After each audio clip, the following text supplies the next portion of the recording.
Okay, this is the hitch video. Please ignore my hair. I just woke up. Okay, so this is what you're going to find when you arrive here.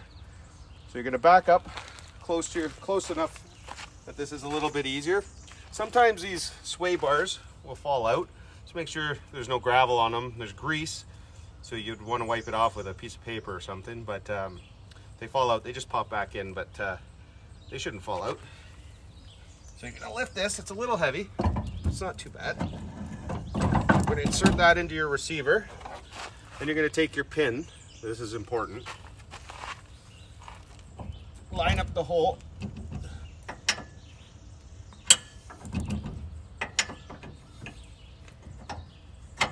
And make sure you put your pin in.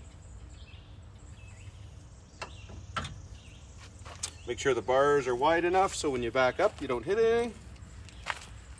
Okay, now we'll back the trailer up.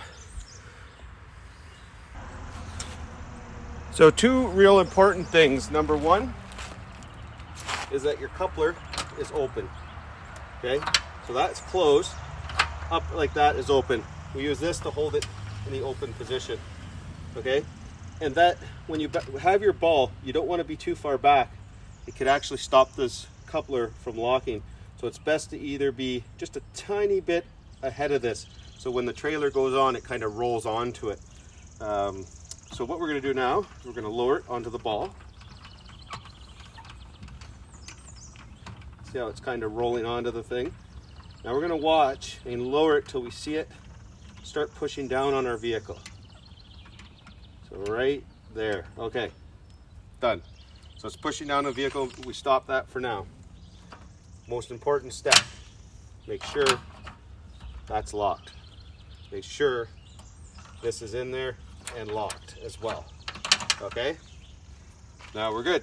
So now we're going to do the sway arms. Just make sure my camera is right, because I did this video once before and realized that the camera was pointing at my truck the whole time. Okay, with these sway bars,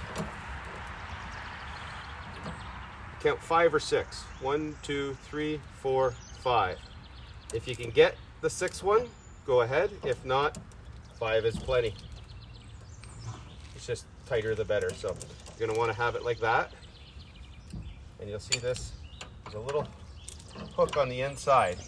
When that's all the way down like that, it can be a little tricky sometimes, but you're going to hook it into the hook and you're going to pull up. So that it slides. But if it stays, we're good. If it keeps sliding, we can always hold it like that. You're going to take your bar. 1, 2, 3, 4, 5. Let's do 5. Should be good. Normally I can get 5 with my truck. So we'll put the bar on. Tighten it up like that. Oh, next very important step after you put that up, put your hairpin in. I think they're called hairpins.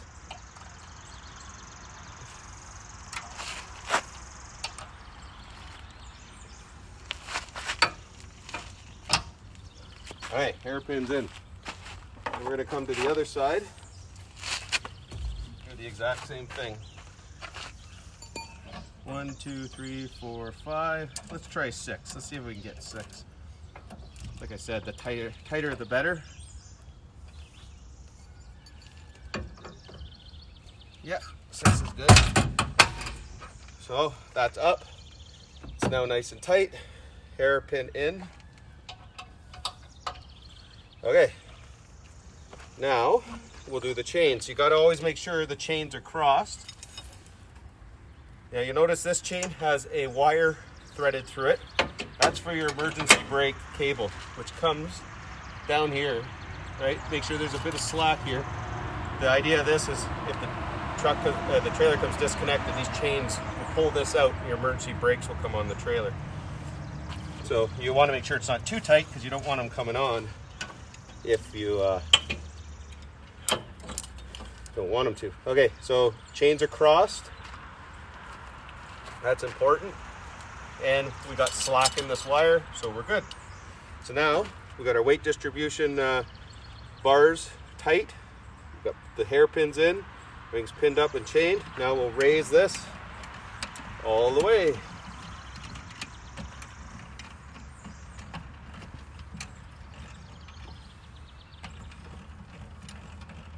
It's important to go all the way because you don't want your weight distribution bars to hit this and bend it when you're making sharp turns.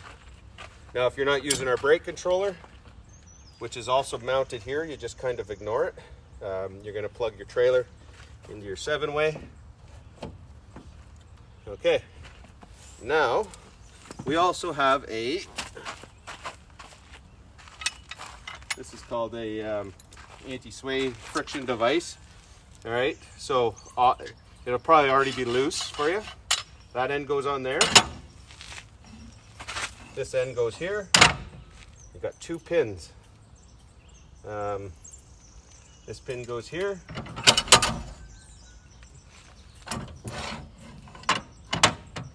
Let's put this one in first. This pin goes down like this. Come off. I think these are kind of designed that they can shear if it had needed to. And this pin goes in here like this. Okay. Now it's kind of important that your vehicle is straight to a degree.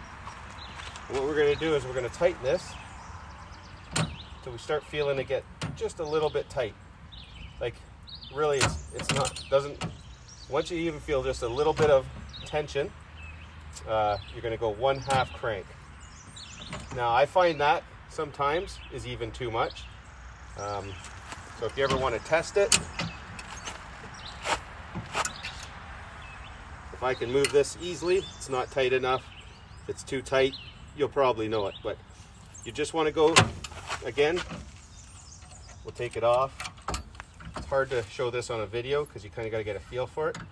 So as we're tightening it, you're going to watch, you can see this part starting to go in. You're going to go not very tight at all. If you find the trailer swaying a lot on you, you can go a little bit tighter, but that does not supposed to be super tight. Literally just as soon as you feel it's starting to tighten up a tiny bit, you just want to go a little bit. It doesn't have to be. You also find it's a short trailer, so sway isn't going to be a huge issue. Remember to take your block from underneath, and that's it. You can bring the block with you. Probably a good idea for when you get to your campsite. Test your lights, and you can test your brakes as well. We recommend a setting around 6 on your brake controller, but you can adjust that to your own preference.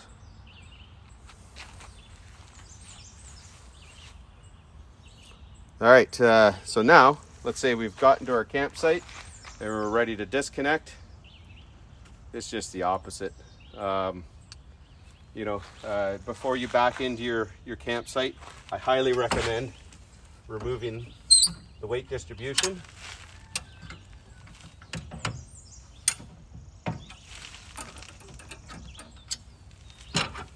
Actually, you have to, because it can't jackknife into a campsite. So before you back into your campsite, you have to remove this.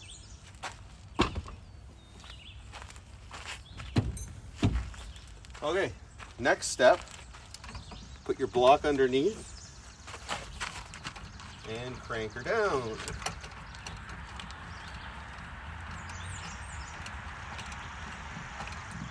Now you're going to want to go to about now you can see your vehicle raise. You want to raise your vehicle up a tiny bit, take a bit of that tension off. All right, that's probably plenty. You remove your hairpin, put your bars down. Like that. Put your hairpin back in so you don't lose it. This we can disconnect the trailer.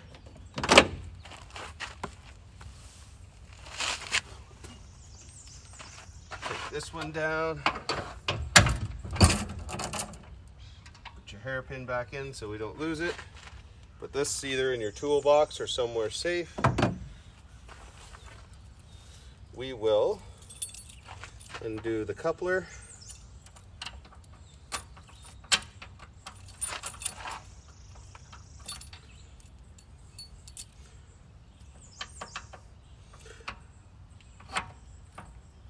Put it in the release position. Put that in there to hold it in the release position. Okay. Disconnect your chains.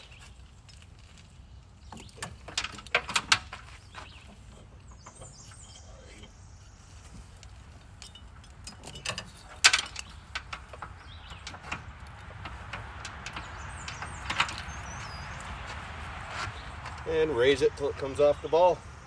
Make sure your wheels are chalked with the wheel chock so your trailer can't roll before you disconnect it.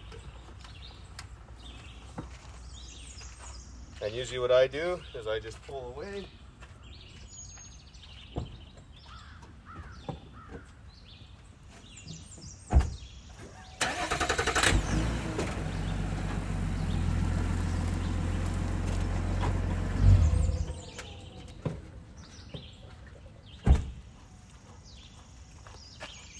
And I usually just leave it on the ground right by the,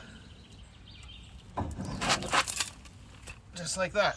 So that, now if you find that's in the way, some people take the bars off and leave it connected to the truck, which you're fine to do if you want. Just make sure, because those are greased, they don't get covered in dirt. And that's that. You get to enjoy your camping.